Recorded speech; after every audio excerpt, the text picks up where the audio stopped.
ഷെയ്ഖ് ജീലാനി തങ്ങളുടെ മുഹ്യിദ്ദീൻമാരെ സ്വീകരിക്കുക, അവിടുത്തെ കറാമത്തുകൾ നമ്മൾ ഉൾക്കൊള്ളുക, ഷെയ്ഖുനയുടെ മഹത്വം പറയുമ്പോൾ നമ്മൾ നിഷേധിക്കുക എന്ന് പറഞ്ഞാൽ അതിന്റെ അർത്ഥം എന്താ?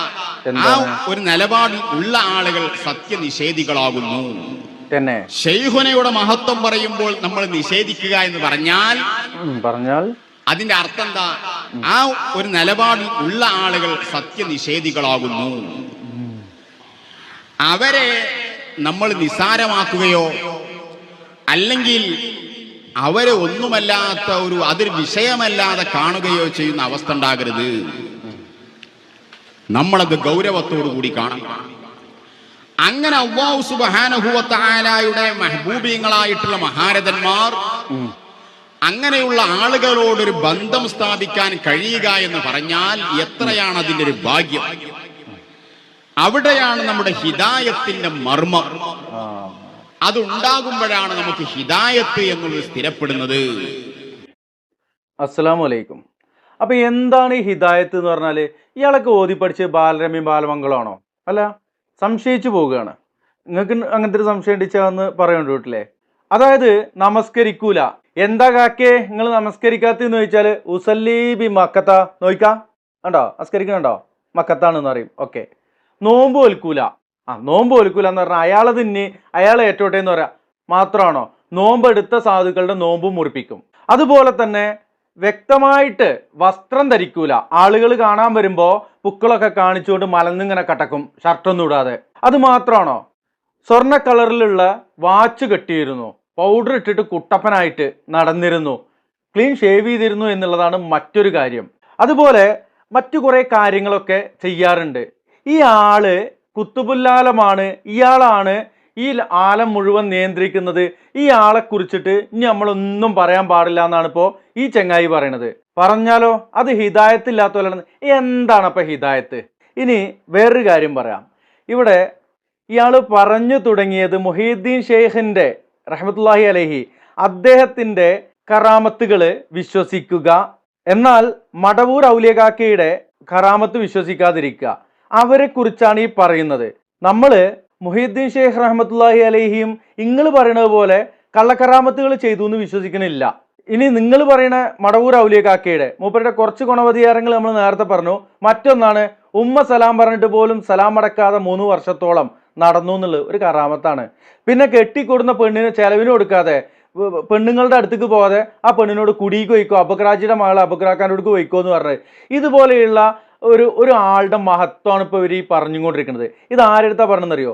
മുഹീദ്ദീൻ ഷെയ്ഖ് റഹ്മത്തുള്ളാഹി അലൈഹിയുടെ പേരിൽ കള്ളക്കറാമത്തുകൾ പടച്ചു വിടുന്നുണ്ടല്ലോ, അത് വിശ്വസിക്കുന്ന പേരോടിനോടാണ് ഇദ്ദേഹം ഈ പറയുന്നത്.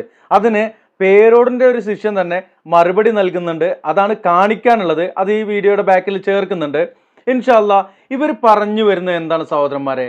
എന്താണ് ഈ വ്യക്തി എന്നുള്ളത് കോഴിക്കോടുള്ള ആളുകൾ ഇപ്പോഴും എൻ്റെ മൊബൈലിൽ കിടക്കുന്നുണ്ട്. വാട്സപ്പിൽ വന്ന വോയിസ്, അദ്ദേഹത്തിൻ്റെ അവസ്ഥകൾ പറഞ്ഞിട്ടുള്ള, അയാളെ കാണാൻ വരുന്നതും അടുത്ത് ചായപ്പീടിയയിൽ പോയിട്ട് ചായ കുടിക്കാൻ പോണ അങ്ങനെയുള്ളൊരു അലഞ്ഞിരിഞ്ഞും കൊണ്ട് നടന്നിരുന്ന ഒരു മനുഷ്യൻ.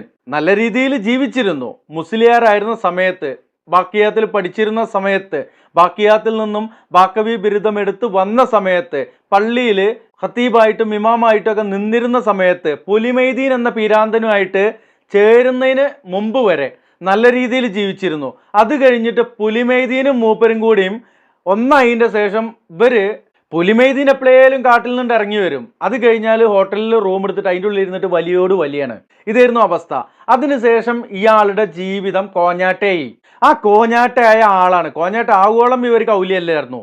കോഞ്ഞാട്ടയായപ്പോൾ പിന്നെ പീരാന്തിൻ്റെ ലെവലിലെത്തിയപ്പോൾ ഇവർ പറഞ്ഞു ഔലിയാണ് എന്ന് പറഞ്ഞു. ഇവരിപ്പോൾ ഈ പറയണത് അയാൾക്ക് കറാമത്ത് ഉണ്ടായിരുന്നു എന്നുള്ളതാണ്.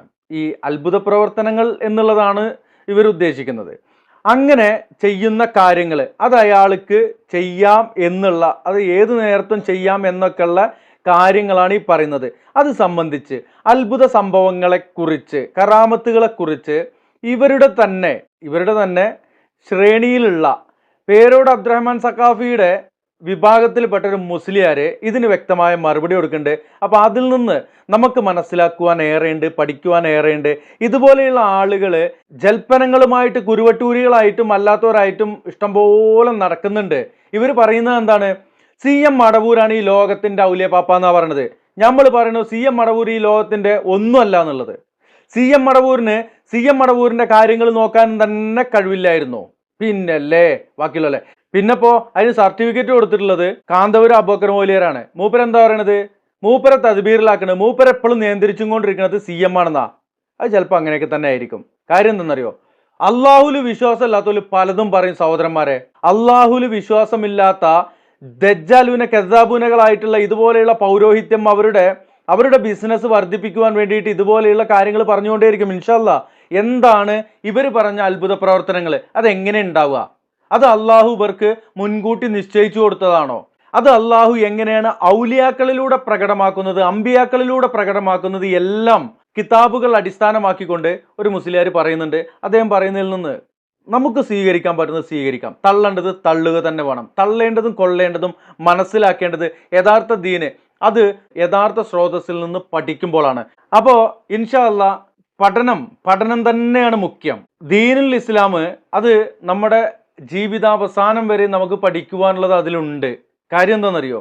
ഷിർക്ക്, ബിദ്അത്ത് അതൊന്നും നമ്മളിലേക്ക് കയറി വരാൻ പാടില്ല. ഹറാമായ കാര്യങ്ങൾ വരാൻ പാടില്ല. അത് കാലാകാലങ്ങളിലായിക്കൊണ്ട് ഇതുപോലെയുള്ള പൗരോഹിത്യം, ദജ്ജാലുവിനെ കസാബുനകളായിട്ടുള്ള ഇതുപോലെയുള്ള പിഴച്ച വർഗം അത് മനുഷ്യരിലേക്ക് അടിച്ചേൽപ്പിക്കുന്നുണ്ട്. എന്തിനു വേണ്ടിയെന്നറിയോ? എൻ്റെയും നിങ്ങളുടെയും ആക്കിബത്ത് നന്നാവാനല്ല, നമ്മളുടെ പരലോക ജീവിതം, ഖബർ ജീവിതം സുഗമമാവാൻ വേണ്ടിയല്ല, അവരുടെ ഈ ലോകത്തെ ജീവിതം സുഗമാവാനാ. എന്നിട്ട് ഈ ലോകത്ത് നമുക്ക് നേട്ടങ്ങൾക്ക് വേണ്ടിയാണ് നമ്മൾ ഇതുപോലെയുള്ള ഈ ദജ്ജാലൂന കസാബൂനകളായിട്ടുള്ള പൗരോഹിത്യത്തിന്റെ പിന്നാലെ പോകുന്നതും. ഇതുപോലെ CM മടവൂരാണെങ്കിലും വേണ്ടില്ല, ഏത് ഔലിയകാക്കയായാലും വേണ്ടില്ല, അവിടേക്കൊക്കെ പോകുന്നത് ഈ ലോകത്തേക്കുള്ള സംഭവങ്ങൾക്ക് വേണ്ടിയിട്ടാണ്. നാളെ ശാശ്വതമായ ഒരു ജീവിതമുണ്ട്. ആ ഒരു ജീവിതത്തിൽ അല്ലാഹു സുബ്ഹാനഹു വ തആല അഡ്വാൻസ് ആയിട്ട് ഒരു കഴിവും ആർക്കും കൊടുക്കുന്നില്ല. അത് അഹ്ലുസുന്ന വൽ ജമാഅത്തിന്റെ അഖീദത്തുക്കെതിരാണ്. അഡ്വാൻസ് ആയിട്ട് കഴിവ് അല്ലാഹു തആല പടച്ചു കൊടുക്കും എന്ന വിശ്വാസം മുഅത്തസിലത്തിന്റെ വിശ്വാസമാണ്. ഹസനുൽ ബസരി റളിയല്ലാഹു അൻഹുവിന്റെ സദസ്സിൽ നിന്നും ഇറങ്ങിപ്പോയ വാസിൽ ഇബ്നു അത്ത എന്ന് പറയുന്ന മനുഷ്യനും അദ്ദേഹത്തിന്റെ അനുയായികളും ചേർന്നുണ്ടാക്കിയ പ്രസ്ഥാനമാണ് മുഅത്തസിലത്ത്. അവർ പടച്ചുവിട്ട പുത്തനാശയമാണ് ഈ കഴിവ് അല്ലാഹു തആല നേരത്തെ അഡ്വാൻസ് ആയി കൊടുക്കുമെന്നത്. അത് അഹ്ലുസുന്നത്തി വൽ ജമാഅത്തിന്റെ വിശ്വാസമല്ല. സുന്നത്തി ജമാഅത്തിന്റെ ആലിമീങ്ങൾ, ഇമാമുകൾ അവരുടെ ഗ്രന്ഥങ്ങളിലൊക്കെ ഈ കാര്യം വളരെ കൃത്യമായി പറഞ്ഞു വെച്ചിട്ടുണ്ട്. എല്ലാ ഇമാമുകളും പറഞ്ഞിട്ടുണ്ട്. ശറഹുൽ അഖായിദ് ഉദ്ധരിച്ചുകൊണ്ട് ഞാൻ നേരത്തെ വായിച്ച് ഇതേ മൗലവിക്ക് മറുപടി പറഞ്ഞിട്ടില്ലേ? എന്താണ്? വൽ ഇസ്തിത്വാഅതു മഅൽ ഫിഅലി, പ്രവൃത്തിയോടൊപ്പം അപ്പോൾ അല്ലാഹു തആല പടച്ചു കൊടുക്കുകയാണ്. നേരത്തെ അഡ്വാൻസ് ആയി പടച്ചു കൊടുക്കുക എന്നത് അഹ്ലുസുന്ന വൽ ജമാഅത്തിന്റെ വിശ്വാസമല്ല. ഖിലാഫൻ ലിൽ മുഅത്തസിലത്തി, മുഅത്തസിലത്തിനെതിരെ മുഅത്തസിലത്തിന്റെ വിശ്വാസം എന്തായിരുന്നു? അവർ പ്രവർത്തനത്തിന് മുമ്പ് തന്നെ അഡ്വാൻസ് ആയിട്ട് കഴിവുകൾ അല്ലാഹു പടച്ചു കൊടുക്കുമെന്ന വിശ്വാസക്കാരാണ് മുഅത്തസിലത്ത്. അത് അഹ്ലുസുന്നയുടെ വിശ്വാസമല്ല. വഹുവ ഹഖീഖത്തുൽ ഖുദ്റത്തുല്ലതി യകൂനു ബിഹൽ ഫിഅലു, ഏതൊരു ശക്തി കൊണ്ടാണോ പ്രവൃത്തി ഉണ്ടാകുന്നത് ആ കഴിവ്, അതാണ് യഥാർത്ഥത്തിൽ ഖുദ്റത്ത് എന്ന് പറയുന്നത്. ആ ഖുദ്റത്ത് അപ്പോൾ അല്ലാഹു തആല പടച്ചു കൊടുക്കുകയാണ്. ശറഹുൽ അഖായിദിൽ വളരെ കൃത്യമായി ഇമാം സഅദുദ്ദീൻ തഫ്താസാനി റളിയല്ലാഹു അൻഹു പറഞ്ഞിട്ടുണ്ട്. എല്ലാ കിതാബുകളിലും പറഞ്ഞിട്ടുണ്ട്.